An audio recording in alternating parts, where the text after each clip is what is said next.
전쟁 없는 평화의 땅 세계의 중심. 박정우 부회장님 인사 한번 하세요. 안녕하십니까. 김성근 네네, 이사장님, 고맙습니다. 네네. 김동영 이사장님, 우상민혁 간사님. 네. 먼저 UN 피스코 2020년 송년 컨퍼런스를 개최하게 된 것을 축하드립니다. 그리고 함께 해주시고 계시는 여러 모든 분들 이렇게 뵙게 돼서 반갑습니다. 연말연시 건강하게 행복하게 잘 보내십시오. 아이고 감사합니다. 각 지역에 계신 분들 본인 소개도 좀 하시죠. 들어가시면 누가 누구신지. 저 또 우리 이사장님 반갑습니다. 네. 저 중국 한동성 연합회장 전용입니다. 전영희 회장님. 네네네, 반갑습니다. 오래간만입니다. 네. 김동영 이사장님, 우리 저 김성건 이사장님, 네, 반갑습니다. 건강하십시오. 네네네. 저 민주평등 브라질 협의회 상파울루에 있는 우리 저 김효준 회장님. 요즘 큰일 공공개구를 크게 하시는데 인사설 한번 나누세요. 네, 안녕하세요. 브라질 상파울루의 김효준입니다. 김성건 이사님 반갑고 저 여러 분들 뵈니까 좋습니다. 안녕하세요. 거기는 지금 한밤중 아니에요? 아니 지금 새벽 아침입니다. 아침이에요? 6시 되고 있습니다. 아침에 아이고. 네네. 우리 김효준 회장께서는 지난번 현지 의회를 설득해서 브라질 의회가 한반도 종전선언을 하도록 그렇게 결의하려도 하셨다고 들었는데 정말 수고 많으셨습니다.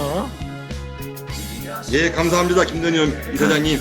저 실은 이번 지난 토요일에 그분들 모시고 브라질 현지인들, 정치인들 모시고 그분들이 종전선언에 대한 지지 강연회도 가졌습니다. 수고하셨어요. 우리 그게 바로 민간 외교고 지금 우리 동포들이 좀 수고해 주실 부분이 그 부분입니다. 그 현지 정부나 언론, 의회를 상대로 우리 한반도 평화를 위해서 여러분들이 좀 많은 역할을 해 주시기 바랍니다.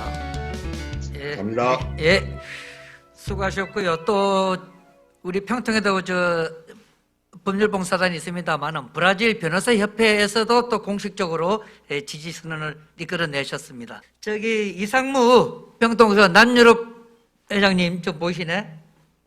예. 네, 안녕하십니까. 김동영 이사장님 반갑습니다. 김성건 이사장님 네.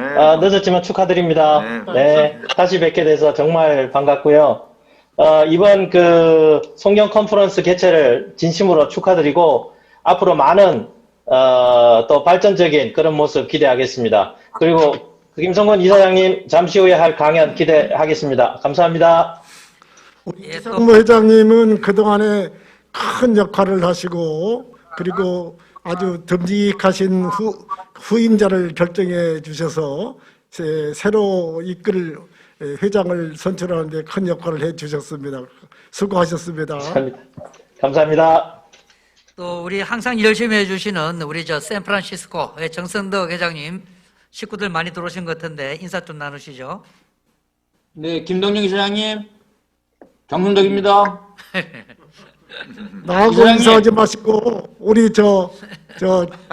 김성근 동포재단 이사장님하고 인사 나누세요.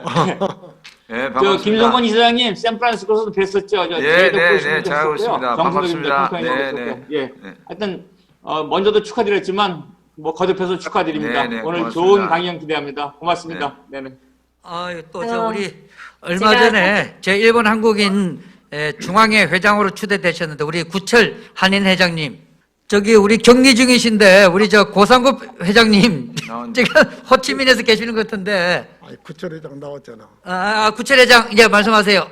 예. 안녕하십니까. 존경하는 김동영 이사장님과 그리고 요번에 새로 취임하신 제2동권 김성곤 이사장님, 그리고 세계 리더분들과 같이 자리하게 할 수 있어서 정말 영광으로 생각합니다. 오늘 강연을 갖다가 좋은 강연 하시는 걸 갖다 잘 듣겠습니다. 예. 그러려고 나왔습니다. 항상 또 끝날 것 같아 정자설이 있을 거예요. 우리 구 회장님은. 허중식 회장님 아까 계셨고 우리 고상하셨던 나원수 김선미 회장님 우리 블랙야크 강태선 회장님도 얼굴이 안 보이시네요. 우리 고상구 회장님 지금 몇 분 하시다가 안 되면 저 본인이 말씀하시고 싶은 분 계시면 손을 들어주세요. 또 이제 끝나고 우리 특강 끝나고 나면 말씀이 있겠습니다만 그래도 지금이 좀 황정조 저 한국인의 집 하우스 오브 코리아 이야기하세요. 네, 안녕하세요. 오늘 처음 인사드리는 샌디에고의 황정주입니다. 허준혁 사무총장님하고 나은 회원께서 이 그룹을 소개시켜 주셨고요. 저는 개인적으로는 김성건 재해동포 이사장님한테 감사드립니다. 저희가 사실은 제가 그 비영리 단체를 샌디에고에서 하우스 오브 코리아라고 만들었는데 미국에서 제일 큰 도시 공원인 센트럴 파크보다 한 1.5배인 공원이 발보아 파크라고 있어요. 거기에 저희가 한국관을 짓는 그런 이제 펀드레이징을 했는데 마지막 단추로 재해동포 재단에서 저희 하우스 오브 코리아 하디지 한국관 건축에 기금을 재단 기금을 주셔서 정말 감사합니다. 저희 내년 4월에 오픈을 지금 계획하고 있는데요. 코로나 때문에 어떻게 될지는 모르겠지만 김 이사장님하고 다른 분들도 함께 참석해 주실 수 있는 그런 기회가 왔으면 하고 간절히 기도하고 있습니다. 감사합니다. 이렇게 초대해 주셔서. 축하합니다. 여러분들 반갑습니다. 김성곤 재해동포입니다. 성곤 재단 이사장님을 우리 김덕용 피스코 이사장님께서 소개해 주시겠습니다. 여러분 잘 아시지만 우리 세계에 나가 있는 750만 해외 동포를 정책을 담당하는 국가기관 재동포재단의 이사장으로 지난 11월 위촉되신 우리 김성곤 의원 이사장께서 오늘 정말 귀한 시간을 내주셨습니다. 저는 김성곤 이사장님 말씀을 기대하면서 어제 잠을 설칠 정도였습니다. 여러분 잘 아시다시피 김성곤 이사장님은 4선 국회의원을 하신 우리 정치권의 참 중진이고 원로입니다. 여러분 그러나 김성곤 이사장은 그 점이 더 중요한 것이 아니고 사실은 해외 동포와 관련해서 우리 한국 정치권에서는 가장 큰 관심과 애정을 가지신 분이십니다. 아마 여러분 잘 아시다시피 우리 동포들 모임에 정치권에서 가장 많이 참석해 주시고 격려해 주신 분이 김성곤 이사장님이십니다. 국회에 계실 때는 국방위원회 위원장도 하시고 국회에서 나온 뒤에는 국회 사무총장도 하셨습니다. 그런데 우리 김성곤 이사장님은 사실 우리 정치 입문하기 전에 시민사회단체, 다시 말해서 종교인 평화회의를 운영하는데 거의 사무총장을 하셨던 분이기 때문에 시민운동에도 많은 참 경력을 가지신 분이고 또 미국에서 미국 템플 대학에서 박사, 석사를 하셨기 때문에 해외의 우리 동포들과도 정말 밀접하게 같이 했던 그런 사실은 해외 동포 출신이라고 이렇게 말을 해도 괜찮을 것 같습니다. 참 김성곤 이사장님이 지금 이제 불과 취임하신 지 2달밖에 안 되는데 첫 행사를 여러분 잘 아시다시피 지난 12월 1, 2, 3, 3일 동안에 온라인으로 세계 한인 회장 대회를 하고 사실 공식 행사로는 지금 이게 2번째 행사가 되지 않나 저는 그렇게 생각합니다. 우리 오늘 이 특강은 김성곤 이사장님의 경륜과 그리고 나아가서 포부를 들을 수 있는 첫 시간이 되지 않겠나 이렇게 생각이 되어서 저는 좀 밤잠이 설레일 정도로 기대되는 오늘이었습니다. 제가 너무 강연 전에 너무 긴 시간을 뺏는 것은 여러분들에게 손해를 끼치는 것 같아서 제 말씀을 줄이도록 하겠습니다. 누구보다도 해외 동포에 대한 그런 정책뿐만 아니라 인간적인 면에서 그런 애정을 가지고 있는 우리 동포재단 이사장님 우리 강연을 듣고 여러분들이 그 이후에도 많은 서로 인사도 그리고 의견도 나누는 시간이 되었으면 좋겠습니다. 여러분 우리 김성근 이사장님께 좀 격려와 또 그리고 감사의 박수를 보내드리면 어떻겠습니까? 감사합니다.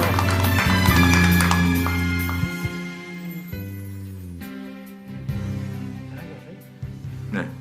그러면 그게 보이시나요 지금? PPT가 첫 화면을 좀 열어주시죠. 네네, 감사합니다.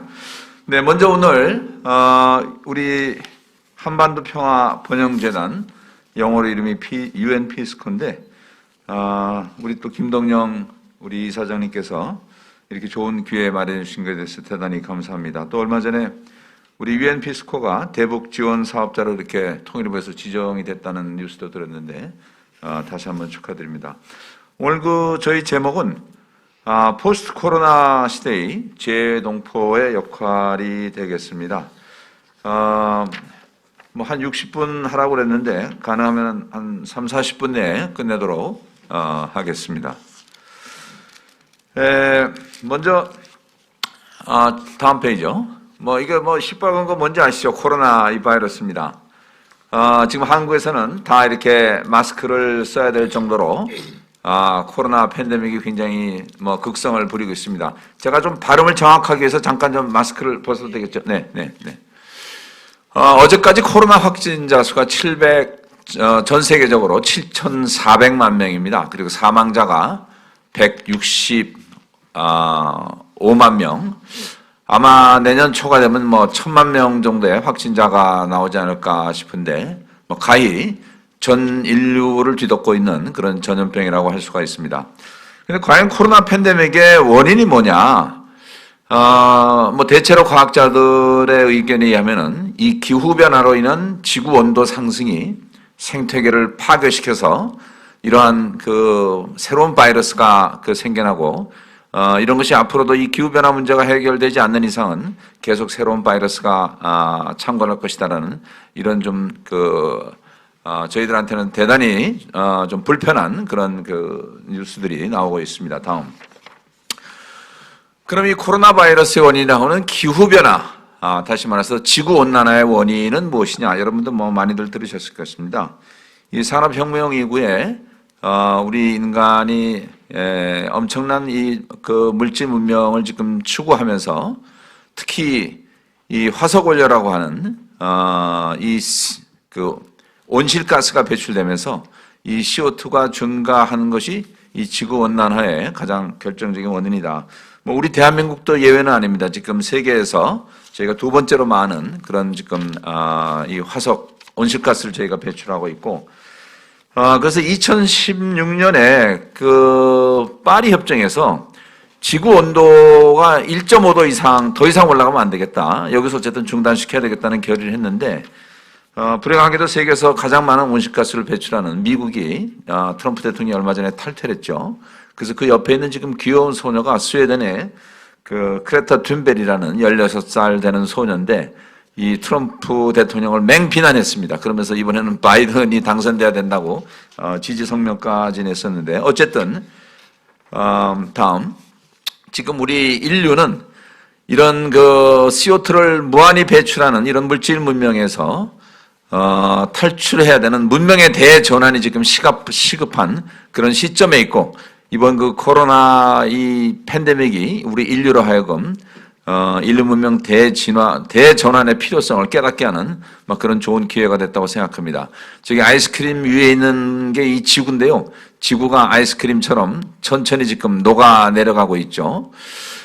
아직까지는 1.5도 상승에 못 미치고는 있습니다만은, 이대로 가면은 2030년도 정도 되면은 지구 온도가 1.5도를 훨씬 넘어서 2도, 3도씩까지 이렇게 높아지고, 그렇게 되면 우리 부산 앞바다의 해운대, 또 우리 인천의 영종도, 이것이 지금 물에 잠기는 것은 시간 문제라고 합니다. 그래서 적어도 2030년도까지는 지금의 CO2 배출량을 절반으로 줄여야 되는데, 과연 이것이 가능할지는 좀 두고 봐야 되겠습니다. 그래서 얼마 전에 우리 대통령께서도 2050년까지 그 탄소 배출 제로라는 그 탄소 중립 선언을 하셨는데 사실 이 목표에 달성한다는 것이 쉬운 일이 아닙니다. 어쨌든 1.5도로 스톱해야 되는 이 전 인류의 그 시간이 지금 뭐 10년도 채 남지 않았어요.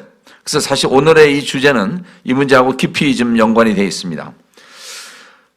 제가 대학교에서 그 역사학을 전공했는데, 여러분도 아시다시피 영국의 유명한 역사학자 토인비 박사라고 있습니다. 아놀드 토인비라는 분은 보통 역사는 국가 단위의 역사를 많이 얘기하죠. 미국사, 영국사, 중국사 이런 식으로. 근데 이분은 국가 단위보다 훨씬 큰 문명의 역사를 연구하신 분이고, 이분에 의하면은 인류 역사상 20여 개의 문명이 생겼다가 없어졌다. 이 문명도 이 생명체처럼 생성과 발전 그리고 쇠퇴 소멸의 과정을 거치는데 이것이 도전과 응전이라는 그런 그 새로운 패러다임을 제시하면서 이 인류가 지금 새로운 지구촌 문명에 들어서고 있다.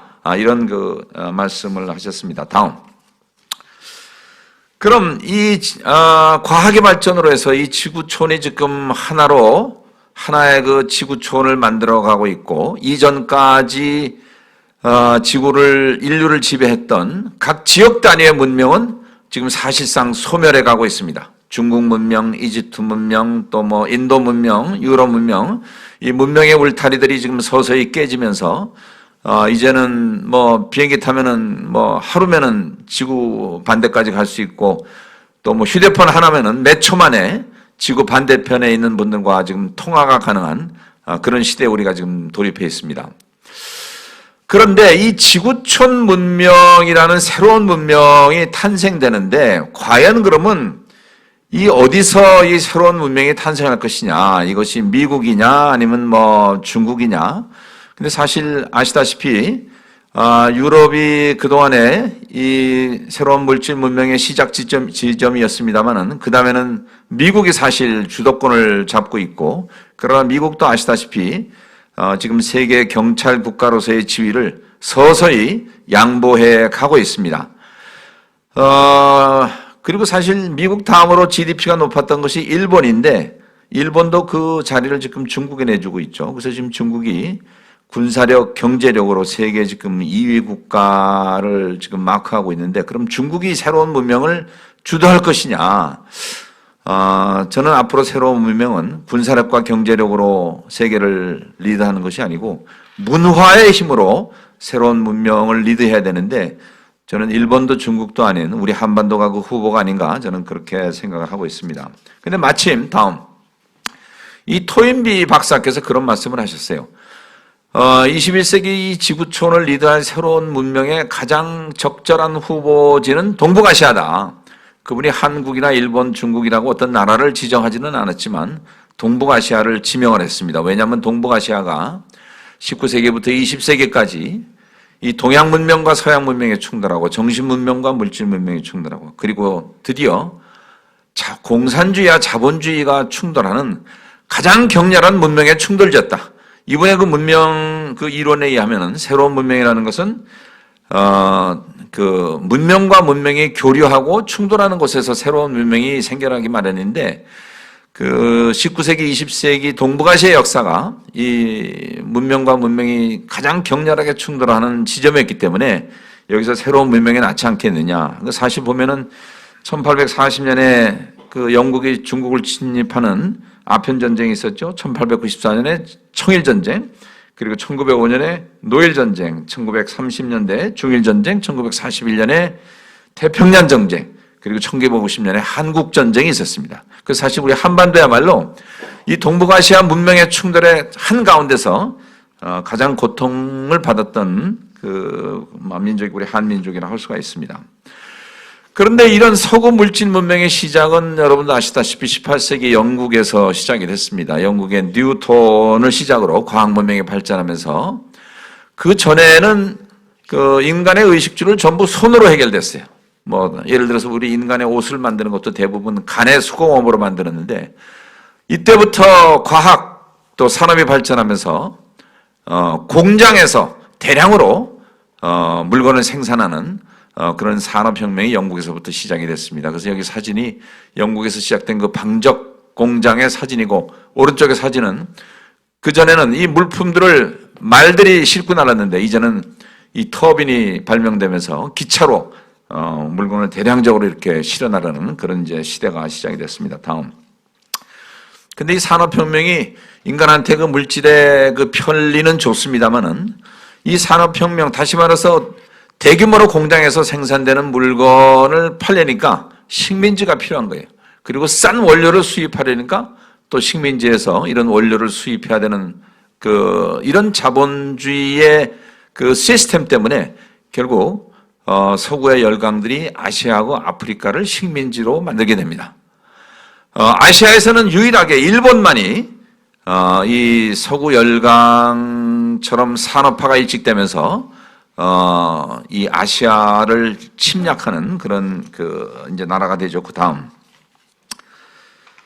사실 한민족 디아스포라는 일본의 그리고 서구의 동아시아 침략 과정에서 만들어진 것이 한민족 디아스포라의 시작이라고 할 수가 있습니다.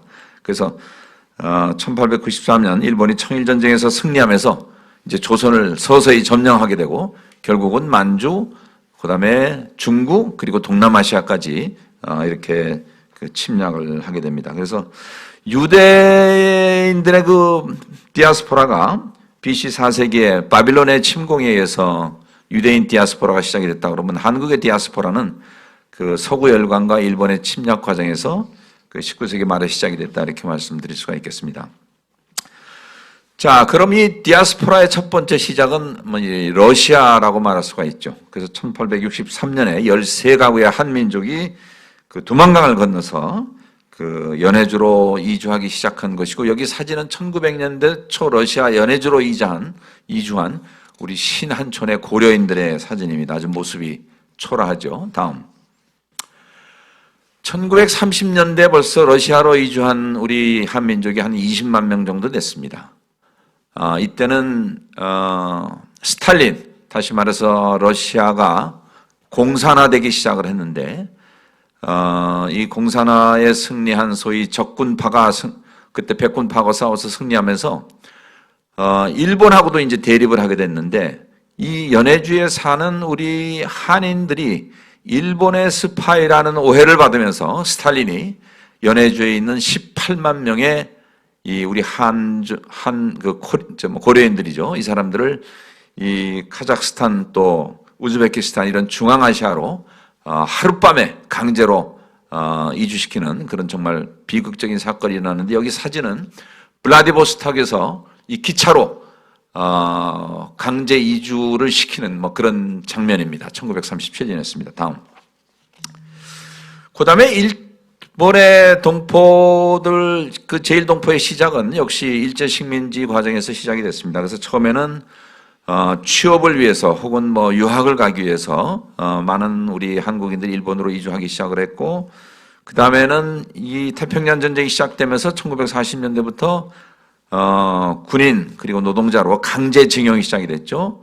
그리고 그 밑에 오른쪽 사진은 우리 대한민국의 여성들이 정신대 혹은 위안부로 그 일본에 징용되는 그런 모습들입니다. 어쨌든 이 슬픈 역사가 일본에서 시작이 됐는데,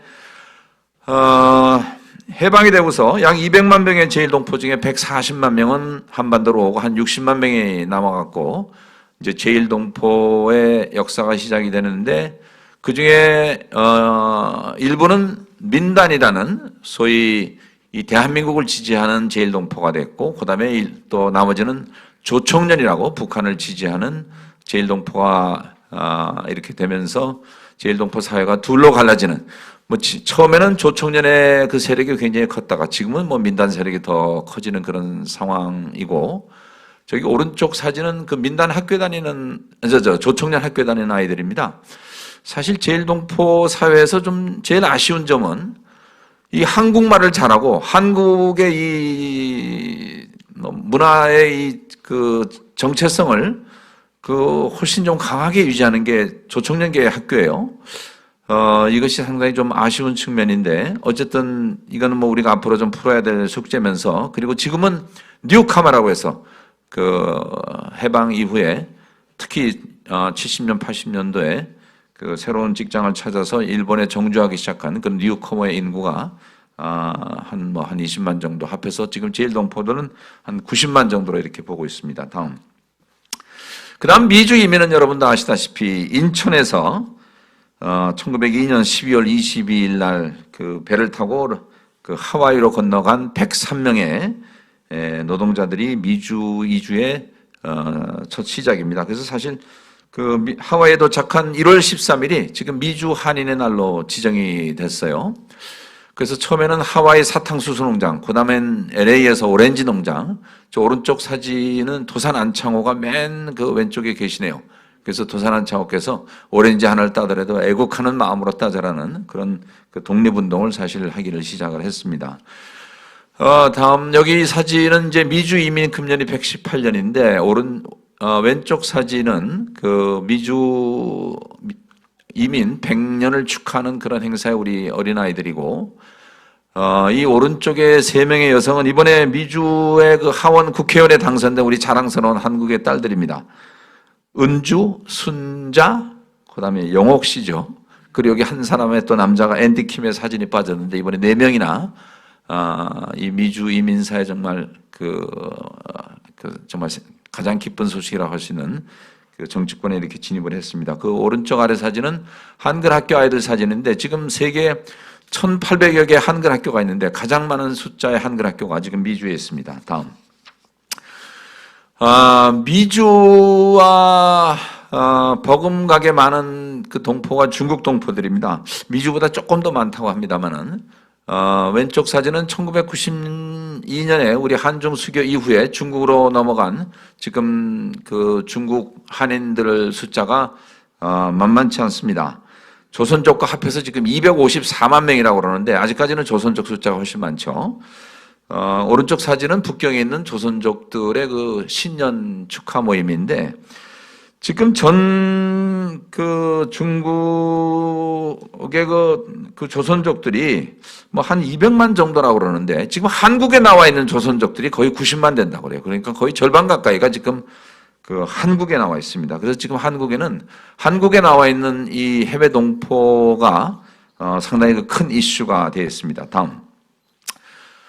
어쨌든 러시아 또 미국, 중국, 일본으로 이렇게 흩어져 있는 지금 이제 뭐 동남아시아하고 저 아프리카 또 중남미에도 많이 나가 있습니다만은 이 코리안 디아스포라는 결론적으로 18세기 유럽에서 시작한 산업혁명이 자본주의를 일으켰고 이에 따라서 서구 열강과 일본의 동아시아 침략이 시작되면서 그 결과로 러시아, 중국, 일본, 미국 등으로 흩어진 겁니다. 다시 말하면 700만 코리안 디아스포라는 유럽에서 시작한 근대 물질 문명의 결과다.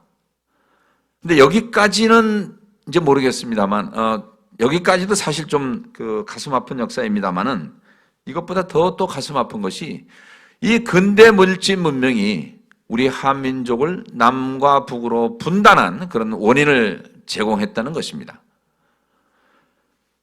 이건 이제 또 다른 좀 얘기가 되겠습니다만 오늘 그 저희를 초청한 이 코리안 피스코와 직접 관련된 얘기이기 때문에 제가 이 얘기를 안 드릴 수가 없습니다.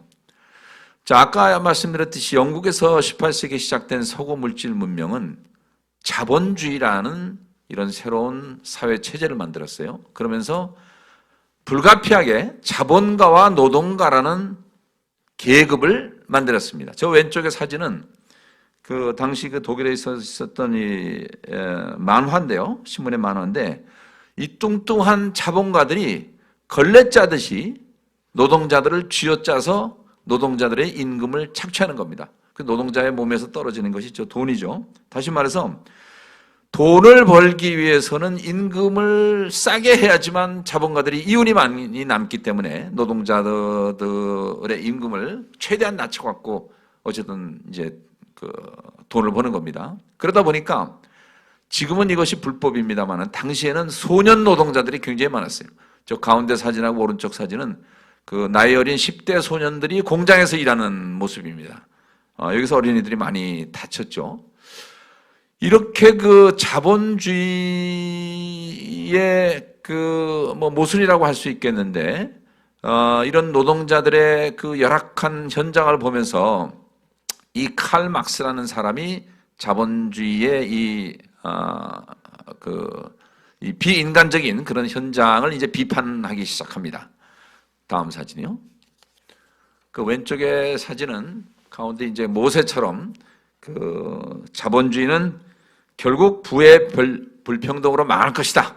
이런 그 십계문 같은 그 돌에 새겨진 그 이제 그걸 들고 예언을 하는 것인데, 칼 막스는 어떻게 보면 굉장히 좀 상당히 좀 인간을 그 위주로 하는 그런 사회가 돼야 된다는, 어떻게 보면 선의에서 그 공산주의 이론을 시작을 했습니다. 그러면서 이분의 논리에 의하면은 그 자본주의는 결국 그 스스로의 모순에 의해서 망할 것인데, 왜 그러냐면은 그 자본가들이 생산되는 공장의 물건을 팔아먹는 과정에 있어서 결국은 물건을 사주는 사람들은 소비자들이고, 그 소비자들의 대다수는 공장에서 일하는 노동자들인데, 이 근로자들의 지갑이 두터워야지 공장의 물건을 살 수 있고 공장에 계속 돌아갈 수 있는데, 어리석게도 자본가들이 임금을 착취하는 과정에서 노동자들을 가난하게 만들다 보니까 결국은 소비자들이 가난해지고, 그렇게 되면은 소비가 위축되고 결국은 공장의 물건을 팔아먹지 못하기 때문에 자본가들에 의해서 운영되는 공장은 문을 닫게 될 것이다 해서 자본주의는 망하게 될 것이다. 이것이 소위 그 막스의 그 자본론입니다. 그런데 아이러니하게도 그 자본주의가 발달한 영국이나 서부 유럽에서는 이 국가가 망하지 않고 오히려 노동자보다는 농민이 더 많은 러시아에서 이 공산주의가 1917년 러시아 혁명을 통해서 이제 성공을 하게 된 것입니다. 저기 오른쪽에 대머리 까진 사람이 소위 그 소련 공산당의 이론적인 그 지도자였던 그 레닌이죠. 어쨌든 소련에서 이 공산주의가 이제 시작이 되면서 우리 한반도 남북 분단의 서막이 시작이 됩니다. 당시 우리 소련이 공산화됐을 때 우리 한반도는 일제 식민지하였기 때문에 독립운동을 하시는 분들이 대부분 중국 내지는 이제 미국으로 이주를 갔어요. 여기 있는 두 사진은 상해 임시정부 지도자들의 사진입니다. 우리는 지금 상해 임시정부 1919년을 우리 대한민국의 그 탄생의 시초로 보고 있습니다만은 북한 정부는 이걸 또 인정을 안 하고 있습니다. 당시 상해 임시정부는 그 중국에서 미국의 지원을 받은 장개석의 지원을 받았었고, 또 미국에서 독립운동을 하던 이승만은 또 미국 정부의 지원을 받았죠. 다음. 반면 그 사회주의 계열의 독립운동의 역할을 했던 가장 대표적인 인물이 뭐 이제 김일성이라고 하는데요. 김일성은 중국 공산당의 지도자였던 모택동, 그리고 소련 공산당의 지도자였던 스탈린의 그 후원을 받습니다. 그러면서 이 우리 독립운동 과정에서 둘로 갈라진 사회주의 계열의 독립운동과 자본주의 계열의 독립운동이 결국은 한반도를 그 나중에 그 둘로 나누게 되는 그 이제 하나의 그 원인을 제공하게 됩니다. 다음.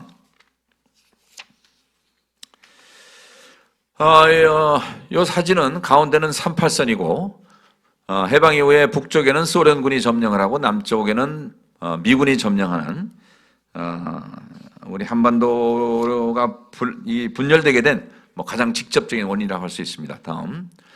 그래서 결국 그 1945년 8.15 일본이 그 이제 물러나면서 한반도는 결국 북쪽은 소련이 지배하는 공산주의화 되기 시작했고요. 남쪽은 미군이 군정을 하면서 사실은 자본주의 체제로 가는 그 과정을 겪습니다. 다음. 그래서 결국은 남쪽에서 이승만 대통령, 미국의 지원을 받는 이승만 대통령이 8일 일어날 우리 대한민국을 수립했고, 북한에서는 바로 한 달 뒤에 김일성이가 조선민주주의인민공화국을 북한에 세우게 됩니다. 다음. 그러면서 우리 대한민국, 우리 한민족 역사의 가장 슬픈 전쟁이라고 할 수 있는 6.25 전쟁이 한반도에서 발발합니다. 6.25 전쟁은 단순히 남과 북의 충돌이 아니고 북한을 지원한 소련과 중국, 그리고 남쪽을 지원한 미국과 그 유엔 참전국들이 합한 국제전이죠. 다시 말해서 이 냉전 체제로 갈라진 이 그 소련을 중심으로 한 이 좌파와 미국을 중심으로 한 우파가 이 한반도에서 전쟁을 벌린 어떻게 보면 그 냉전의 이제 소산물인데, 따지고 보면은 자본주의도 그렇고 자본주의의 모순을 극복한다는 공산주의도 결국은 서구 물질 문명의 다 부산물입니다. 이거는 우리 민족이 만든 그 이념이 아니에요. 그럼에도 불구하고 우리 한민족이 이 이념의 호구 속에서 불행한 그 역사를 만든 것이 6.25입니다. 다음. 뭐 이건 6.25 사진들인데 제가 볼 때는 인류 역사상 가장 비참하고 슬픈 전쟁이 6.25였어요.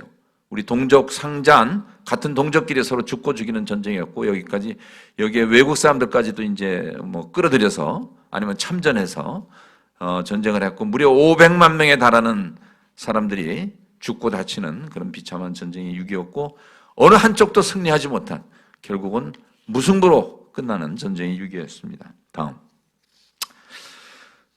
근데 어쨌든 6.25를 정점으로 해서, 그 뒤에 물론 이제 베트남 전쟁도 있었습니다만은, 냉전이 서서히 와해하기 시작을 하고, 그래서 1970년대, 80년대 미국과 중국, 그리고 미국과 소련이 화해를 하기 시작합니다. 이걸 대땅뜨라고 그러죠. 그리고 이런 영향 속에서 우리 한국도 소련, 그리고 중국, 우리가 적성국가라고 했던, 이 두 나라와 수교를 하게 되고, 그 다음에 동서독도 갈라졌다가 1990년에 통일이 되게 됩니다. 다음 사진. 특히 1988년에 여러분들 아시지만 올림픽이 있었죠. 이 사실 올림픽이 노태우 대통령이 북방 외교를 하게 된 어떻게 보면 스포츠 외교의 큰 그 성공 작품이었습니다. 다음. 왼쪽 사진은 1990년에 우리가 당시 적성국가였던 소련과 수교하는 사진이고요. 오른쪽 사진은 역시 적성국가였던 중국과 우리가 외교를 수립하는 과정인데, 사실 소련은 우리하고 수교하면서 그 다음에 소련 공산당이 붕괴하게 되면서 동구가 한꺼번에 몰락을 하는 그런 엄청난 사건이 생기게 됩니다. 근데 여기서 우리가 좀 주목해야 될 것은, 이 1991년에 남한과 북한이 유엔에 동시 가입하게 되죠. 그러면서 국제사회에서는 그동안 적대적인 관계였던 한국과 소련, 한국과 중국이 수교하는 만큼 북한도 일본과 미국과 수교해라. 이걸 교차승인이라고 하는데, 그래야지만 한반도를 둘러싼 국제적인 힘의 균형이 완화되지, 만약 그 한쪽만 수교를 하게 되면은 이 국제사회, 한반도를 둘러싼 그 국제정책 힘의 균형이 깨져버린다. 그래서 교차 승인 얘기가 많이 나왔었는데, 여러 가지 원인이 있겠지만, 우리 남한은 중공 그리고 소련과 수교를 하는데, 북한은 일본 그리고 미국과 수교하지 못하게 됩니다. 이것이 사실은 북한으로 하여금 그 핵을 개발하게 되는 직접적인 원인 제공을 하게 돼요. 제가 그 러시아에 가서 그 정의화 의장 모시고 그 러시아 외교관들과 그 한러 25주년 수교 기념식 때 뭐 얘기를 들었습니다만은, 당시에 그 소련이 우리하고 수교할 때 북한이 엄청난 그 항의를 했다고 그래요. 우리는 아직 미국과 수교될 그런 그 지금 상황이 아닌데, 당신네 나라가 그 한국하고 수교를 하게 되면 우리는 어떻게 되느냐. 근데 결국 그때 소련 외교관들이 북한도 머지않아 미국 그리고 일본과 수교하게 될 거기 때문에 걱정하지 말라 이렇게 달랬다고 그러는데, 결국 북미 수교는 이루어지지 않았습니다. 당시에 만약 북미 수교가 그 당시에 이루어졌다 그러면 뭐 정세현 장관님도 똑같은 얘기 하는데, 북한이 핵 개발을 하지 않았을 수도 있다. 이렇게 뭐 역사의 과정입니다만은 이런 얘기를 하고 있습니다. 다음. 그래서 결국 북한은 국제적으로 고립되면서 소련과의 그 군사동맹도 뭐 깨지죠. 그리고 동구가 무너지면서 결국 국제적으로 중국만이 북한을 좀 지원하게 되고, 더구나 그 자기네 편이었던 중국과 북한, 소련이 그 한국과 수교하면서 안보에 굉장히 불안을 느끼게 됩니다. 그러면서 결국은 핵만이 북한의 안보를 지켜줄 수 있겠다라는 그런 생각을 하면서 이때부터 핵 개발을 하게 되죠. 근데 어쨌든 그 뒤에 지금까지도 뭐 6자 회담이다, 뭐 4자 회담이다 해서 북한의 핵 개발을 저지하기 위한 혹은 북한으로 하여금 핵을 포기하게 하는 여러 가지 핵 협상이 있었습니다만은 아직까지 성공을 못 하고 있습니다. 이것은 뭐 가장 큰 원인이 미국과 북한 사이의 불신의 벽이 워낙 높기 때문에 이것이 해결되지 않는 것 같은데 어쨌든 이것이 해결되지 않으면은 뭐 북핵 문제는 해결되기가 굉장히 어렵습니다. 다음. 어쨌든 북미 관계는 뭐 그렇다 치더라도 적어도 우리 남북 한민족끼리는 어쨌든 이 관계 정상화를 해야 되기 때문에 그리고 북핵 문제가 해결되기 전이라도 종전선언 내지는 평화협정을 통해서 교류를 하고 그 다음에 이런 핵 문제가 해결되면서 통일로 가야 되는 그런 점진적 통일을 위해서라도 우리가 남북 관계 정상화 내지는 교류는 불가피합니다. 그래서 2000년대 김대중, 김정일 두 지도자가 정상회담을 했고 2007년에 노무현, 김정일 그리고 그 다음 또 정상회담을 했습니다. 그 다음 문재인 대통령 들어와서도 무려 2018년에 3번이나 정상회담을 하면서 야 이제는 남북관계가 정말 좋아지는구나 이런 전망들을 많이 했죠. 다음 그렇게 하고 2018년 6월 12일 날 싱가포르에서 역사상 처음으로 미국 대통령과 북한의 이 최고 지도자가 만나는 그런 역사적인 사건이 이때 생기게 됩니다. 그래서 사실 저도 이 당시에 이 장면을 보면서 이제 한반도 평화는 이제는 뭐 되돌이킬 수 없다. 이제는 통일로 가는구나 하는 그런 기대를 걸었는데 이 혹시나가 역시나가 됐는지 이 다음 2019년 2월 27일 날 하노이에서 트럼프 대통령과 이 김정은 위원장의 이 회담이 결렬하게 됩니다. 이 사진 참 잘 찍었어요. 두 사람의 표정이 아주 안 좋죠. 네, 다음. 다시 문명의 얘기로 좀 돌아오겠습니다. 아까 얘기했듯이 이 토인비가 얘기했듯이 동북아시아가 엄청난 문명의 충돌 과정이 있었었고 여기서 새로운 문명이 탄생할 거라고 하고 우리 한반도는 그 문명 충돌 과정에서 가장 큰 피해를 봤습니다. 그래서 공산주의와 자본주의는 서구 물질 문명의 부산물이고 이 두 체제가 충돌되는 과정에서 우리는 6.25라는 전쟁까지 겪었고 지금까지 70년 동안 분단되고 있는데 이런 면에서 서구에서 시작된 이 물질 문명의 최대 피해자가 우리 한민족이다. 그렇다고 우리가 그러면 이 피해 속에서 계속 불평만 하고 있을 것이냐? 저는 등소평이라는 사람이 흥묘백묘론을 얘기했어요.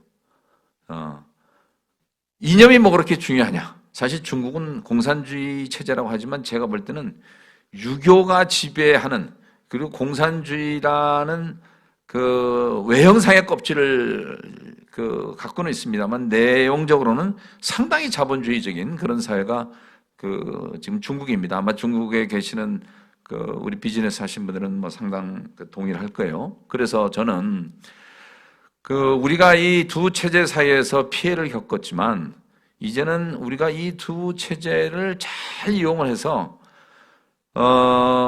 자본주의를 플러스라고 하고 공산주의를 마이너스라고 한다고 하면 플러스하고 마이너스가 부딪히면 어떻게 됩니까? 스파크가 일어나잖아요. 스파크가 일어나는데 이거를 남녀에 비교하면은 플러스가 남성이고 마이너스가 여성이라고 그럴 경우에 남녀가 부딪히면 어떻게 됩니까? 물론 뭐 부부싸움도 나고 안 좋은 결과도 생길 수도 있지만 이것이 서로 사랑으로 가면은 여기서 새로운 생명이 탄생되는 게 또 남녀 관계처럼 저는 이 두 문명이 충돌을 넘어서 새로운 창조로 간다 그러면은 여기서 새로운 인류를 위한 대한 문명이 나올 수 있다. 저는 이런 좀 생각을 하고 있습니다. 다음. 그래서 우리 김동영 이사장님께서도 이 코로나를 계기로 해서 우리가 새로운 문명의 전환이 있어야 된다. 이런 말씀을 하시는데 그 새로운 문명의 전환이 어디에서 그러면 시작될 것이냐? 저는 거기가 동북아시아고 그 중에서도 우리 한반도다. 이 얘기를 어떻게 받아들이실지는 모르겠습니다만 저는 자본주의와 공산주의 때문에 우리가 6.25라는 전쟁도 겪었지만 자본주의는 자유를 굉장히 소중하게 여깁니다. 그리고 공산주의는 평등을 강조해요. 그러나 자유와 평등은 불가분의 관계에 있어요. 프랑스 혁명에서 주장했던 것이 자유, 평등, 박이 아닙니까? 그렇기 때문에 인간한테는 자유도 필요하고 평등도 필요해요.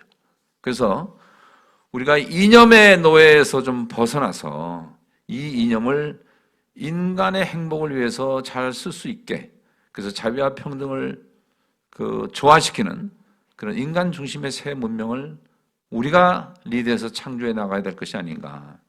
그리고 두 번째, 이제까지 물질 문명이 그 지구를 지배했는데 이제는 이 물질 문명의 폐해를 이 코로나 팬데믹에서도 우리가 절실히 겪지 않았어요? 이제는 물질이 지배하는 그런 문명에서 이제는 정신이 지배하는 그런 문명으로 우리가 서서히 이전해야 될 때가 됐다.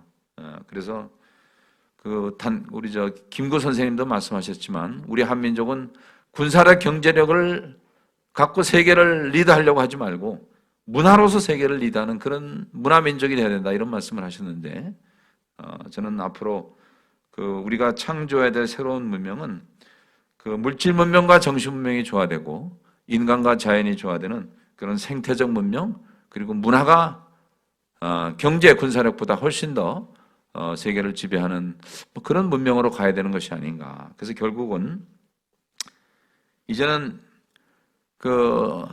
UN 그리고 유네스코에서 주장하듯이 인류가 한 형제 그리고 세계가 한 가족이기 때문에 지금까지는 특정 종교, 특정 국가가 힘을 갖는 그런 시대였다 그러면 이제는 특정 종교와 특정 국가의 울타리를 넘어서 그렇다고 뭐 각 국가나 각 종교가 갖고 있는 그 다양성을 배제하자는 얘기는 아닙니다. 이 모든 다양성을 조화시키면서 전 인류가 한 형제가 되는 이런 세계 시민주의, 글로벌 시티즌십으로 가야 된다. 이것이 우리가 추구해야 될 새로운 문명의 방향인데, 다음.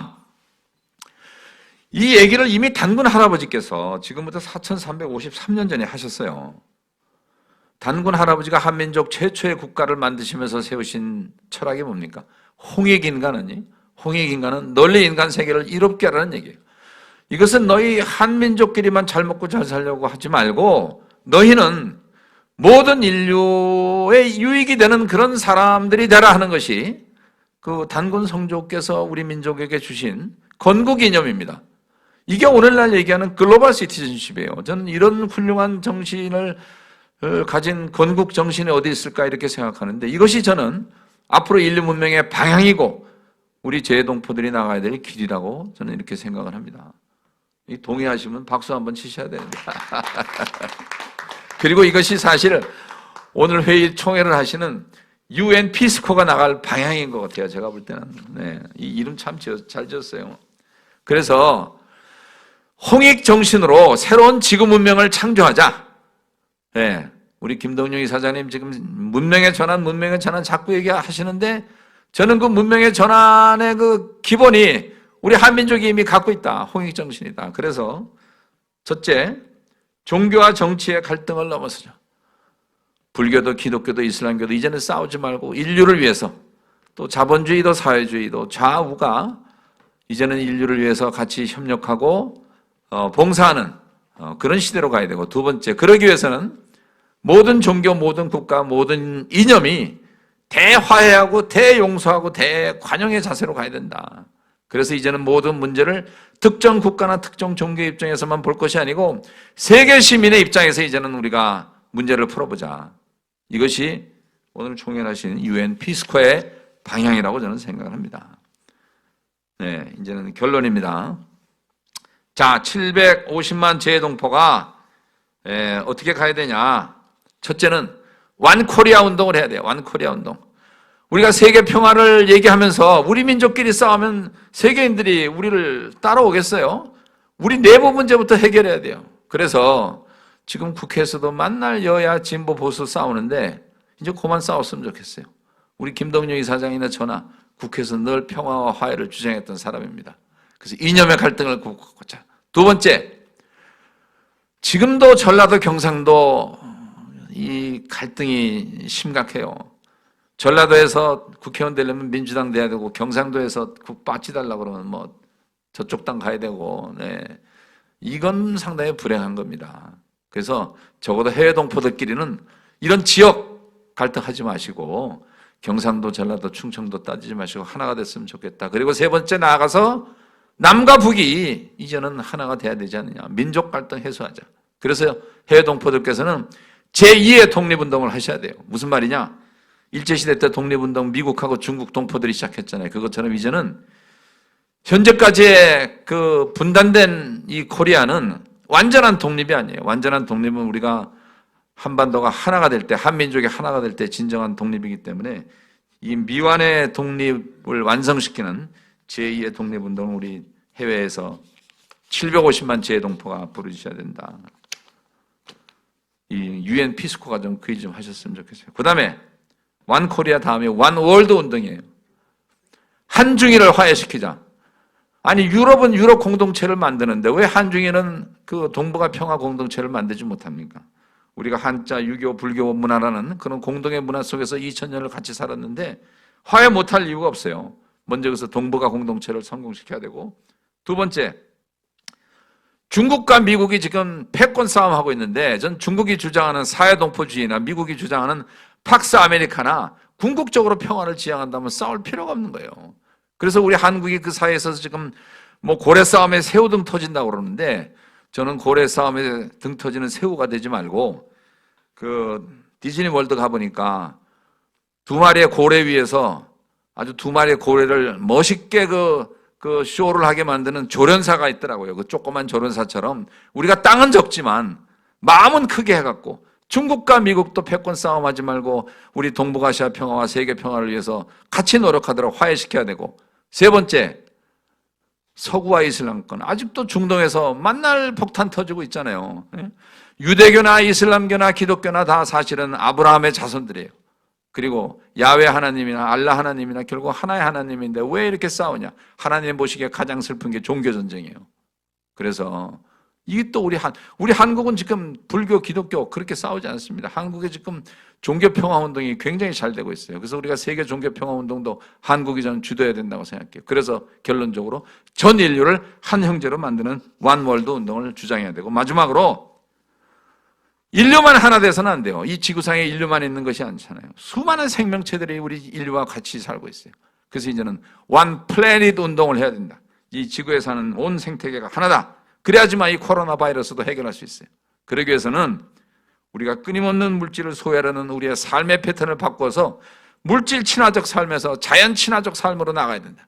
그래야지만 이 지구온난화 문제를 해결하고 이 하나뿐인 지구를 우리가 살려낼 수가 있다 하는 것이 이 원 플래닛 운동입니다. 결론입니다. 코리아. 세계인들은 우리를 코리아라고 불러요. 이 코리아가 어디서 나왔냐? 왕건이가 후삼국을 통일하면서 고려라고 이름 지었어요. 한자의 뜻은 매우 아름답다는 뜻입니다. 높을 자, 높고 아름다울려. 그럼 무엇이 아름답냐? 우리의 삼천리 금수강산도 아름답고 한류에 나오는 우리의 배우들도 굉장히 아름답지만 그것보다 더 아름다운 것은 온 인류를 위해서 봉사하는 홍익인간의 건국이념이 저는 가장 아름답다고 생각해요. 그래서 우리 재동포들께서는 코리안이라는 그 이름값을 하면서 사셔야 돼요. 무슨 말이냐? 거주국에서 그 나라 국민들한테도 유익한 사람이 되고 또 우리 모국 코리아에도 유익한 사람이 되고 그리고 전 인류와 생명을 사랑하여 이 지구를 살리는, 그래서 온 인류로부터 칭찬받는 아름다운 민족 코리아가 될 때 우리 재동포들이 빛날 수 있다. 저는 그래서 이 150년 동안 흩어진 750만 디아스포라에 담겨지는 하나님의 뜻이 뭐냐? 저는 그것은 이 홍익인간의 아름다운 정신을 전 세계에 알리고자 하나님께서 우리 750만 동포를 150년 동안 해외 보내서 고생시켰지만 이제는 고생 끝, 행복 시작. 그래서 이 코로나 시대를, 코로나 포스트 코리아 시대는 우리 코리안들이 전 세계 인류를 아름답게 만드는 그런 아름다운 민족 되기, 그리고 전 세계를 평화롭게 그리고 행복하게 만드는 일에 우리 동포들이 국내에 있는 8천만 동포와 7,500만 동포와 함께 하시는 걸. 근데 우리 국내보다는 해외에서 좀 먼저 나셨으면 좋겠습니다. 이것이 저의 결론입니다. 감사합니다. 아주 좋은 말씀해 주신 우리 김성곤 이사장님께 다시 한번 큰 박수 좀 부탁드리겠습니다. 마지막에 아주 감명이 깊으셨는지 저 뉴질랜드 와이카토에서 고정미 회원께서 지금 사랑방에다가 코리아 그 이름값을 하자 그 마지막 장면을 그냥 바로 사랑방에 단톡방에다 띄우시네요. 그렇습니다. 감사합니다. 지금 정말 알찬 내용들 PPT 준비하신다고 정말 고생 많이 하셨는데 충분히 한 시간 훌쩍 넘을 줄 알았는데 정말 설명을 잘해 주셔가지고 그래도 몇 분이 지금 계시는데 저 많은 분들께 뭐 일일이 시간은 지금 못 드리고 지금 뭐 150여 분이 지금 계시고 있어서 몇 분만 좀 중요하면 각 대륙별로 그리고 또 각 단체별로 대표하시는 분들이 지도자분들이 지금 많이 와 계십니다. 그래서 그 몇 분들 좀 말씀을 듣고요. 그리고 참가하신 분들 성함을 그래도 제가 예의상 한 번씩은 그래도 좀 말씀을 한번 드리겠습니다. 먼저 저 한국에 계시다가 지금 이제 베트남 가신 지 좀 이틀째인데 우리 고상구 한상 회장님 저 소거하시고요. 한 말씀 좀 해주시죠. 좀 격리 중이시거든요. 아니 소리를 키워보세요. 우리 고상구 회장님은 작년 한상 회장을 하셨는데 네, 잘 들립니까? 네, 잘 들립니다. 네, 베트남 고상구입니다. 저는 지금까지 이제 잠시 베트남에서 한국을 방문했다가 16일 날 베트남에 돌아와서 지금 호텔에서 자가 격리 중에 있습니다. 여러분들 반갑고요. 특히 우리 김덕용 이사장님을 비롯한 또 김성곤 동포재단 이사장님 오늘 명강의 잘 들었습니다. 역시 뭐 우리 홍익인간을 주제로 해서 우리 동포들의 우리 국민들의 정의를 확실히 내려주셨고 우리 750만 해외 동포들의 역할도 잘 정리해 주신 것 같습니다. 하지만 또 우리 해외에서 각국에 살고 있는 우리 750만 해외 동포들의 근익에 대해서도 좀 더 많은 관심을 가져주실 것을 당부드리고 싶습니다. 잠깐 아까 보니까 심상만 우리 아총련 회장님 모습도 보이시던데요. 얼마 전 국회에서 추운 날씨에도 불구하고 재동포 근익에 대한 투표법에 대한 개정을 위해서 아주 1인 시위하시는 모습도 잘 봤습니다. 이런 것은 우리 동포를 좀 더 소중히 여기고 아껴달라는 그런 호소가 아닌가 하는 생각을 해봅니다. 특히 다행히 이번 김성곤 이사장님께서는 누구보다도 우리 해외 동포에 대해서 관심이 많았던 정치인이시고 또 우리 해외 동포를 잘 이해하시는 분이 이번 동포재단 이사장을 맡게 되어서 정말 다행으로 생각하고 앞으로 우리 동포들도 해외에서 국가가 중요하게 생각하는 그런 소중한 자산으로서의 역할도 충실히 잘 하겠습니다. 그리고 우리 정부에서도 우리 750만 해외 동포들을 좀 소중히 아껴주시고 또 해외 국가적 전략적 자산으로 잘 활용해 주실 당부드리겠습니다. 감사합니다. 오늘 좋은 강의 잘 들었습니다. 네. 우리 고상구 회장님은 작년에 세계 한상 대회 대회장이셨죠. 그리고 금년에 얼마 전에 세계 한인 회장 대회에 또 의장을 하신 조금 전에 말씀하신 우리 심상만 회장님께서 지금 이 자리에 계십니다. 며칠 전에 김전배 회장님하고 그다음에 강인희 회장님하고 국회 앞에서 추위에 떨면서 우리 해동포들의 투표권에 대해서 시위를 하셨는데 우리 심상만 회장님을 큰 박수로 모시겠습니다.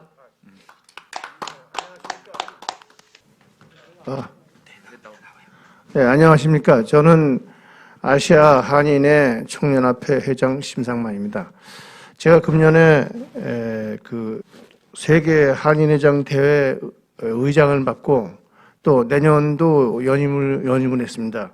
그래서 저희가 이제 그 6대 결의문을 발표했는데 그 결의문 중에 제일 중요한 게 이제 실질적인 참정권을 보장하라 이겁니다. 그래서 저희가 이제 뭐 인터넷 투표하고 우편 투표를 강력 촉구하는 성명서를 내고 청원문을 작성하려고 합니다. 전 세계 한인회장들한테 사인을 받아갖고 지금 청원문을 작성할 준비를 하고 있습니다. 그렇게 해서 이 실질적인 참정권이 우리 동포들이 할 수 있게끔 여지껏 사실 그동안의 투표가 한 20만 표를 넘지 못했습니다. 우리 800만 교포가 찍은 투표가 20만 표도 안 되고 또 지난 총선 때는 한 4만 몇천 표뿐이 안 나왔습니다. 그래서 이래서는 이 동포의 권익을 주장할 수가 없다. 이런 생각이 들어서 무슨 수수더라도 하여간 실질적인 참정권을 보장받게끔 우편 투표하고 인터넷 투표를 촉구하면서 캠페인을 벌이고 있습니다. 여러 동포 여러분들도 적극 협조해 주셔서 성공리에 끝날 수 있게끔 지원 좀 부탁드립니다. 감사합니다. 자, 그러면 또 유럽으로 가보겠습니다. 유럽 평통에서 유럽 부의장을 맡고 계십니다.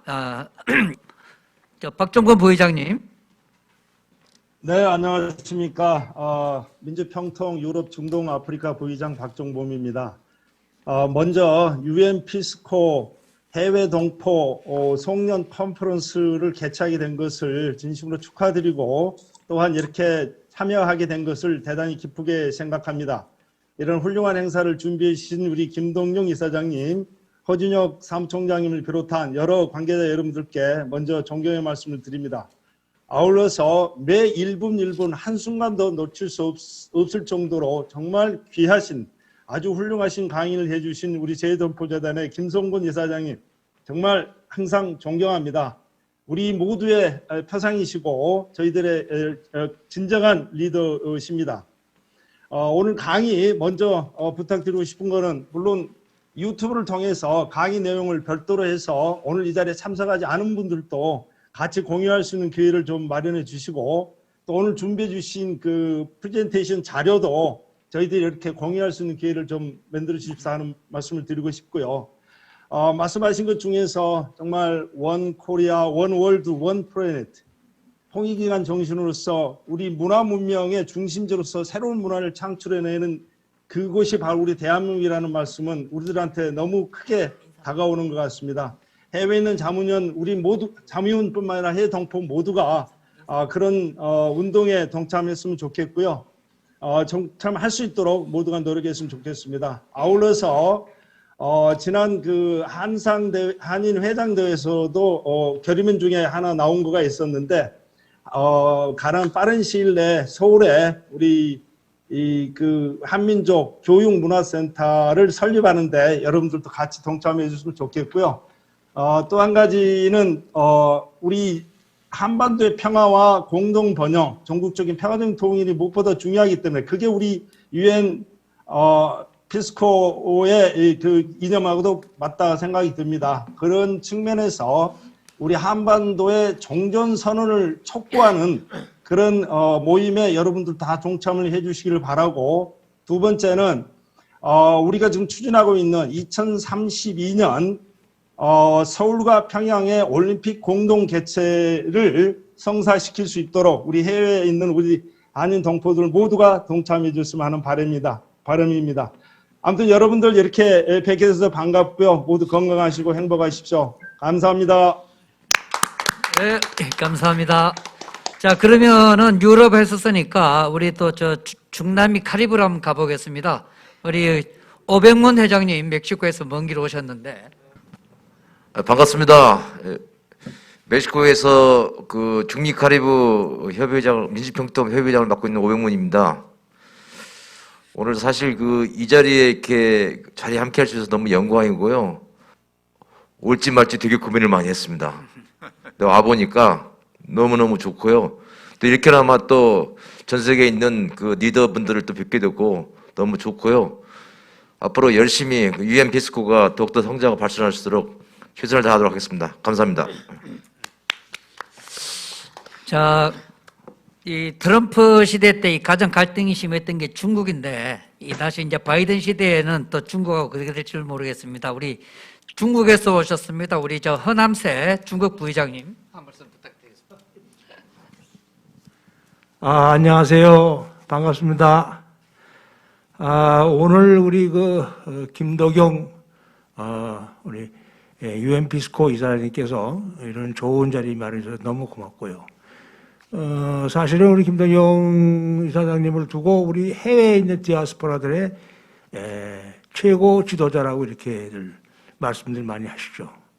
근데 거기에 걸맞게 또 우리 김성곤 이사장님께서 대동포 재단을 맡으셔서 너무나 반갑고 앞으로 좋은 일들이 많이 있겠다 싶은 생각이 듭니다.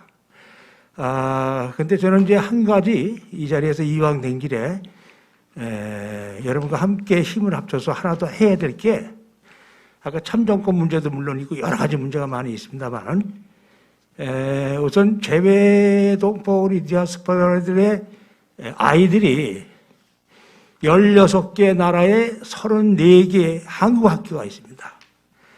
그 한국 학교에 17,000명 학생들이 있는데 이게 초등, 중등, 고등이에요. 근데 이게 재동포 재단 이사회에서는 한글학교 쪽을 취급을 좀 하시고 한국 학교는 이제 교육부 소관으로 되어 있습니다만 앞으로 이게 김성곤 우리 이사장이 계시니까 재동포 재단에서도 더 관심을 갖고 한국은 이미 고등학교까지 무상교육을 받고 있습니다. 그런데 우리 해외에서 조국 대한민국에서 애쓰시는 우리 동포들이 자녀들이 이 무상교육을 못 받고 있습니다. 그래서 열심히들 이것을 법안에도 올려놨고 했습니다만 실천이 아직 안 되고 있거든요. 이런 부분은 이왕 오늘 김성곤 재단 이사님 오셨으니까 좀 부탁 좀 드리고요. 물론 이 업무가 그쪽에 직접적인 업무는 아닙니다만은 합하여 하면 되지 않겠냐라는 주문을 한번 드리고 오늘 어찌됐든 영상을 통해서 우리 송년 잔치라는 건 이제 처음입니다. 여러분도 아마 그러실 거예요. 참 좋은 생각을 우리 UN 피스코에 우리 허준혁 사무총장께서 우리 이사장님 의도에 맞춰서 하셔서 너무나 고맙습니다. 오늘 좋은 행사 감사합니다. 또 중국 갔으니까 저 일본 한번 가보겠습니다. 자, 우리 구철 회장님. 아까 몸이 안 좋으시다고 그랬는데 계속 좀 자리를 지키셔서. 잠깐 그럼 준비를 하시고 또 머리 또 몽골에서 오셨습니다. 우리 저 박호성 회장님.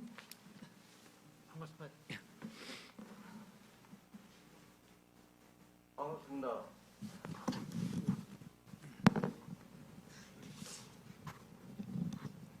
반갑습니다. 오늘 UN 피스코 송년 컨퍼런스에 참석을 하셔가지고 오늘 세계 각국에 존경하는 회장님 분들이 모두 다 나오신 것 같습니다.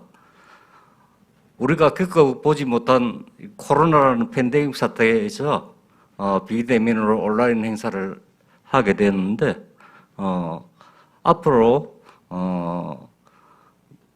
김성곤 우리 재동포의 이사장인데 원코리아 운동이라든지 앞으로 그 UN 피스코가 더욱 더 발전해 나가기를 기대합니다. 감사합니다. 자, 뭐 시간이 없는 관계로 몇 분만 더 말씀을 드리도록 하겠습니다. 저기 항상 열심히 하십니다. 이 동남아에서 우리 스리랑카. 자, 우리 은경호 회장님을 뺄 수가 없겠죠.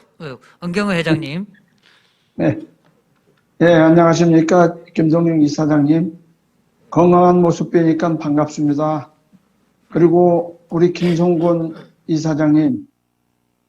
몇 년 만에 다시 얼굴을 이렇게 뵙게 되니까 반갑고, 동포재단 이사장님으로 취임하신 것 뒤늦게나마 축하드리겠습니다. 아울러 여기에 모이신 모든 피스코 멤버들 금년 한 해 잘 보내시고 내년에 하늘길이 열려서 우리 한국에서 다시 만나 뵙기를 기대하겠습니다. 감사합니다. 모두 건강하십시오. 예, 또 역시 동남아에서 또 정말 열심히 하십니다. 우리 저 박남종 회장님 아까부터 처음부터 계속 참석을 하셨는데 한 말씀 좀 부탁드리겠습니다. 박남종 회장님, 박 회장님.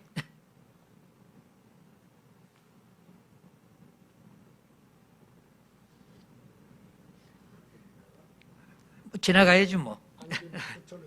네. 구철회장도 지금 안 보이고. 저 한번 돌아야 돼.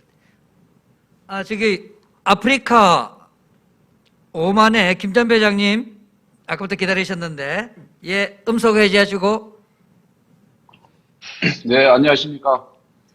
저도 지금 어제 도착해서 격리 중인데 방금 우리 재단 이사장님 강연 잘 들었습니다. 거기에서 그 홍익인간 홍익인간 얘기를 많이 하셨는데 실제로 홍익인간이 이루어지려면은 우리 역사 강북이 이루어져야 된다고 생각하는데 우리 동포재단에서는 앞으로 우리 재동포들을 위한 역사 교육을 좀 적극적으로 개최할 의향은 없으신지 한번 묻고 싶습니다. 나중에. 예. 자, 그러면 또 이게 본인 스스로가 세상에서 제일 살기 좋은 곳이라고 말씀을 하시는데 또 우리 멀리 전 마카오에서 오셨습니다. 우리 이동섭 마카오 회장. 예, 마카오 이동섭입니다. 오늘 UN 피스콜을 통해서 이런 모임을 자리에 있는 걸 굉장히 기쁘게 생각합니다. 두 이사장님께서 앞으로 저희 동포들을 위해서 많은 도움을 주셨으면 감사하겠습니다. 감사합니다. 예. 저기 아까 이제 구철 회장님 소리 들립니까? 구철 회장님, 예, 한 말씀 해주시고요. 구 회장님 음소거하시고. 됐다. 예, 안녕하십니까. 아까는 죄송했습니다. 인사 도중에 좀 이상한 인사가 되어버려가지고 정말 죄송했고요. 오늘 정말 좋은 말씀 많이 들었습니다. 그 중에도 750만 재동포가 해야 할 일 중에 이념 갈등, 지역 갈등, 민족 갈등이 있으면 안 된다고 그렇게 말씀하셨는데 저도 항상 그 부분에 대해서 아주 중요하다고 생각하고 행동으로 옮기려고 항상 생각을 하고 있습니다. 그래서 사람들을 만날 때 먼저 어느 지역인가를 갖다가 잘 안 물어보고 어디 살았는가 그런 거를 갖다가 잘 안 물어봅니다. 왜냐하면 먼저 선입견을 가질 수 있다고 그렇게 생각하기 때문에 항상 그런 거를 조심하고 있고 아까 말씀하신 민당과 우리 한인회, 뉴카마들의 한인회도 같이 지금 잘 협력을 해가지고 우리 선배님들로 생각하면서 항상 우리들을 이끌어 주신다고 생각하고 열심히 지금 잘 해가고 있습니다. 그래서 아까 말씀이 너무 마음에 와닿아가지고 앞으로도 우리들 그렇게 살아야 되겠다는 그런 생각을 갖다가 가지게 됐습니다. 오늘 그리고 이렇게 모든 분들이 다 할 수 있는 자리에서 이렇게 발표를 하게 해주셔서 정말 감사드리고 UN 피스코 정말 화이팅입니다. 정말 감사합니다. 예, 감사합니다. 박남종 회장님 말씀을 시키려고 하면 자꾸 딴 데를 보시네.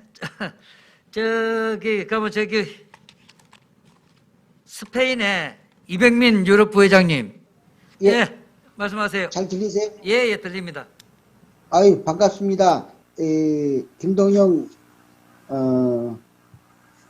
이사장님, 이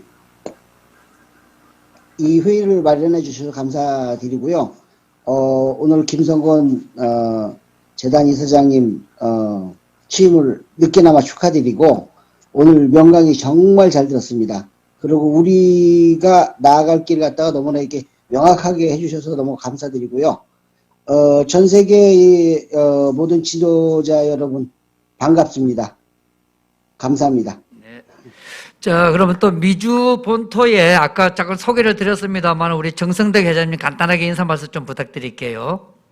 네. 오늘 김성건 재동포 이사님 명강연 너무 좋았습니다. 구절절 아주 가슴에 와닿는 그런 말씀 너무 감사합니다. 또한 재동포들의 그 대변인 역할과 지원을 확실히 해주실 것을 오늘 확인하였습니다. 공익정신으로 새로운 지구 문명을 창조하자라고 하시면서 이것이 UN 피스코의 방향이라고 말씀하셨습니다. 그래서 UN 피스코에 대한 지원을 오늘 강연 나오신 김에 지원 요청을 부탁드립니다. 특히 한국의 본부는 물론입니다만 앞으로 해외에서 활동하게 될 해외 지부에 대한 재동포 단체라는 항목으로 특별한 지원을 부탁드립니다. 고맙습니다. 자, 뭐 어차피 유럽에 온 김에 독일의 이기자 회장님. 안녕하십니까. 김성건 이사장님, 화상으로나마 이렇게 처음 뵙는데요. 오늘 강연 정말 뜻깊고 의미 있는 시간이었습니다. 코로나로 어려운 우리 해외의 많은 동포 여러분들에게도 이런 강연을 앞으로 자주 많이 해주실 것을 간곡히 부탁드립니다. 그리고 존경하는 김동영 이사장님, 오늘의 행사를 위해서 많은 수고를 해주신 허준혁 간사님께도 오늘 초대해 주셔서 너무 감사드립니다. 모두 여러분들 건강하십시오. 감사합니다. 예. 이왕 독일까지 간 거 프랑스 한번 가보겠습니다. 우리 이상무 남유럽 회장님. 이상무 회장님 마이크 켜주시고. 네. 예. 네, 안녕하세요. 네, 오늘 강연 정말 잘 들었습니다. 평소에도 우리 김성건 이사장님 강연이나 연설하실 때 뵈면 항상 불도저처럼 또 쉼없이 달려가는 기차처럼 그렇게 강연을 항상 들었었는데 오늘도 역시 명강의 감사드립니다. 아까 어떤 말씀을 들으셨는데 우리 또 열심히 하시던데 뉴질랜드 한번 가보겠습니다. 우리 고정미 회장님 일 많이 하시던데. 자, 마이크 켜시고. 안녕하세요. 예정에도 없었는데 여기는 지금 밤 11시가 넘었고요. 오늘 김성건 이사장님 강의 또 김동영 이사장님 잘 들었습니다. 김성건 이사장님한테 제가 한 가지 질문을 하나 드리겠습니다. 지금 저희들에게 귀한 말씀 주셨는데요. 그 이념 갈등이나 지역 갈등을 없애자 그러셨잖아요. 그런 거 없애야 되는 거 저희 다 잘 알거든요. 그런데 정말 힘들어요. 그거 어르신들 얘기하시면 정말 힘들어요. 그거 정말 들어주기 너무 힘든데 진짜 우리가 해외에서 어떻게 하면 특히 이념 갈등을 지금은 완전하게 둘로 갈라졌잖아요. 아시잖아요. 그거를 해결할 수 있나 하는 그러니까 이론이 아니라 직접적인 방안을 혹시 예를 들어서라도 해주시면 제가 참고가 될 것 같아서요. 부탁드려도 될까요? 고맙습니다. 예, 그 말씀은 이제 몇 분만 더 하시고 나중에 마무리하시고 우리 이사장님 마무리 짓겠습니다. 모스크바의 안정현 위원 좀 받을 수 있나요? 안 가면 노태철 지금 러시아 쪽이 지금 그러면은 많은 분들이 참여를 해주셨는데 LA의 그레이스리 그다음에 독일의 미네네 진지의 아까 황정주 그다음 미얀마의 한윤보 태국의 김정인 광저우협회 비비안 아까 고상구 회장님 그다음에 광주 지역의 김두한 구철 우리 회장님 그다음에 김석한 우리 정말 이번에 고생 많이 해주셨는데 김선미 중국제의회 간사님 아까 브라질 정말 책임을 지고 있습니다. 우리 김요준 우리 회장님 동생분은 또 김요진 회장님은 중남미 한인회 회장님이시기도 하십니다. 정말 열심히 하셔서 감사하고요. 우리 독일의 김학순 회장님, 나은숙 정말 샌디에고 오렌지 정말 이번에 고생 많아서 이 자리를 빌어서 감사의 말씀을 드립니다.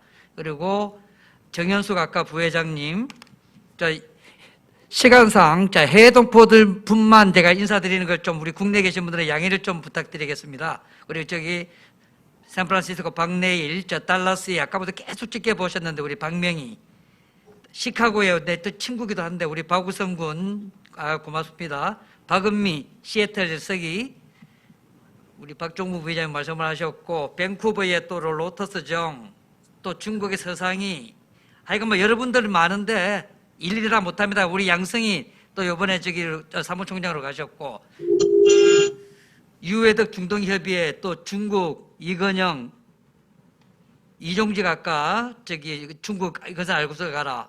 일본 격의 저 최보인 회장님, 정원순 베이징 보보, 정희경 아이고 저 케이프타운에서 여기까지 오셨는데 죄송합니다. 저 박재열 중국 대련, 광저우 협회 김대순, 아까 상동성 전용희 회장님 항상 고맙고요.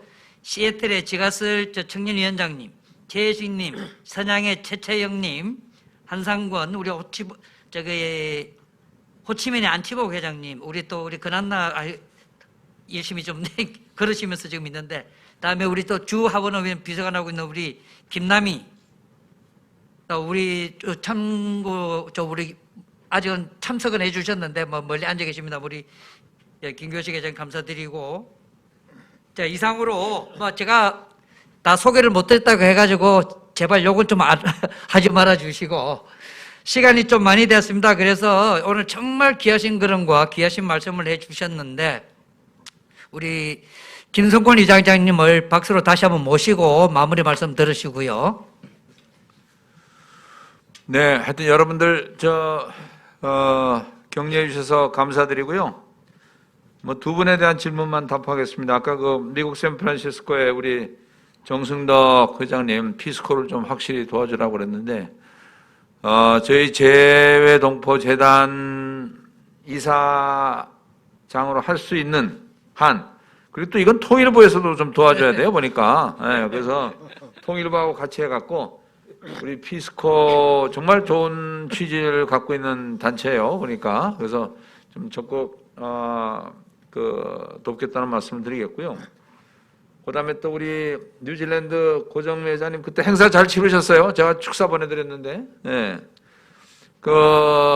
어려운 질문 하셨는데, 이렇게 좀 답하고 싶습니다. 혹시 종교를 갖고 계신지 모르겠는데요. 혹시 기독교인이시라고 그러면은, 이쁜 사람이나 미운 사람이나 다 예수님 섬기듯이 그냥 섬기시면 돼요. 공경하시는 마음으로.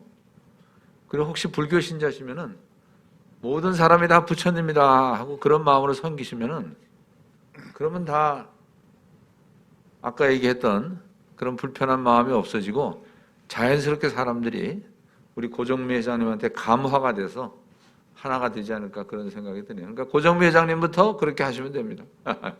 어렵지만 그게 제가 드릴 수 있는 답이네요. 네.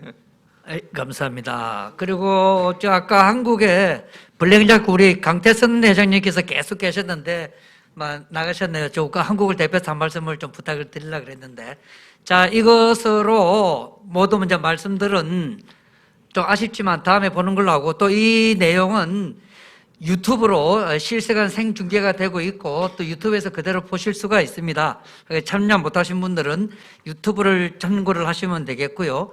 그리고 이 소중한 자리를 처음부터 끝까지 마련해 주신 우리 김도경 유엔피스코 이사장님의 말씀을 끝으로 이 행사를 마칠까 합니다. 우리 김도경 이사장님을 뜨거운 박수로 모시겠습니다. 여러분 불편하고 또 지금 어려운 시간임에도 이렇게 적극적으로 참여해 주셔서 여러분 감사드립니다.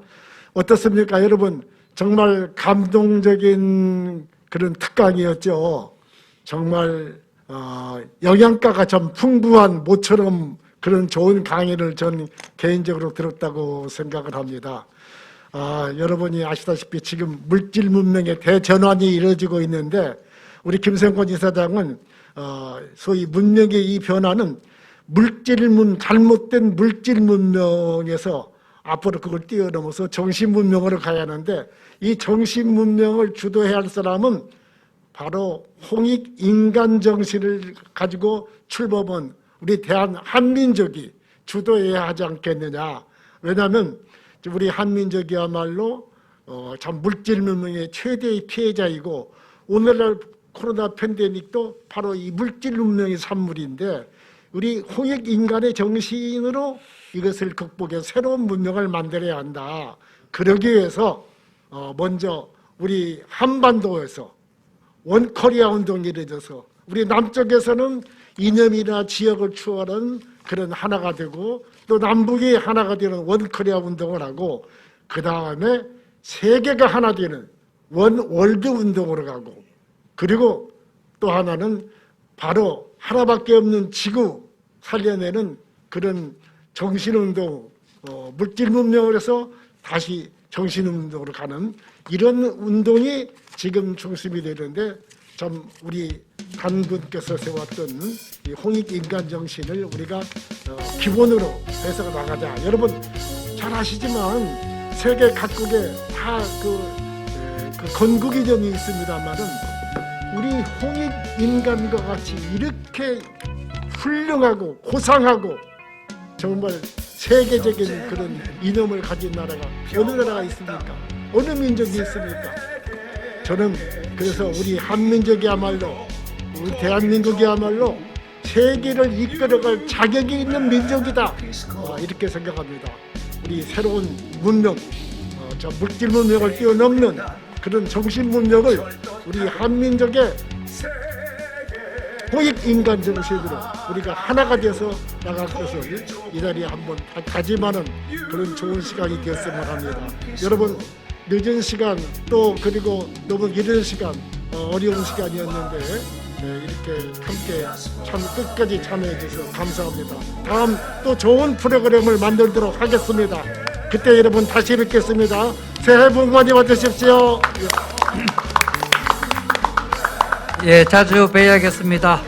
이제 이게 재동포들이 어느 한 단체가 아니라 이렇게 모두 통틀어가지고 이렇게 송년 컨퍼런스를 갖는 건 처음인 것 같은데 해마다 정기적으로 크리스마스 즈음해서 갖도록 하겠습니다. 끝으로 좀 고생하신 분들이 있습니다. 어쨌든 가장 보이지 않지만은 우리 피스코에서 실무를 맡아서 지금 화면에는 없지만은 그래서 전시 때부터 와가지고 고생하셨습니다. 우리 윤수진 처장, 김봉선, 한은남, 전형규, 고영우, 김윤섭, 성명화, 김혜정, 또 자리는 못했지만 한상권, 임설아 모든 분들이 고생을 해주셨는데 우리 피스코 멤버들이 또 무슨 문제가 생기면 이분들이 또 전화가 가고 할 거고 또 이분들이 부탁을 해주시면 되겠습니다. 이제 보이지 않는 곳에서 땀 흘린 이분들도 큰 박수 좀 부탁드리겠습니다. 잠시 안내 말씀을 드리면은 또 어떤 일이 생길지 모르겠습니다만은 내년 1월 4일 날 신년에 또 북한이 그때 신년사가 있을지 없을지는 모르겠습니다만은 있으면 있는 대로 없으면 없는 대로 또 새롭게 신년 포럼을 함으로써 또 내년을 시작해 볼까 합니다. 장시간 수고 많으셨습니다. 큰 박수로 손 흔들면서 헤어지도록 하겠습니다. 감사합니다.